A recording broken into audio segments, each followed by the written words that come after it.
بسم الله الرحمن الرحيم. الحمد لله الذي هدانا لهذا وما كنا لنهتدي لولا أن هدانا الله. لقد جاءت رسل ربنا بالحق ثم الصلاة والسلام والتحية والإكرام على الرسول المسدد والمصطفى الأمجد سيدنا ونبينا والطبيب نفوسنا وحبيب قلوبنا ومحبوب إلهنا العالمين أبي القاسم المصطفى محمد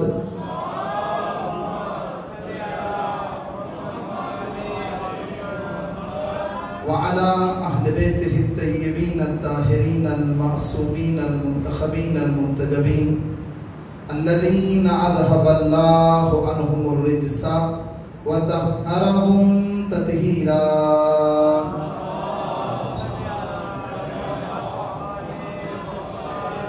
ولعنة الله على أعدائهم أجمعين من الآن إلى قيام يوم الدين. أما بعد فقد قال الله تبارك وتعالى في كتابه المجيد وفرقانه الحميد وقوله الحق وهو أصدق القائلين. بسم الله الرحمن الرحيم. وجعلناهم أئمة يهدون بأمرنا وأوحينا إليهم فعل الخيرات وإقام الصلاة وإيتاء الزكاة وكانوا لنا عابدين. بلند الصلوات.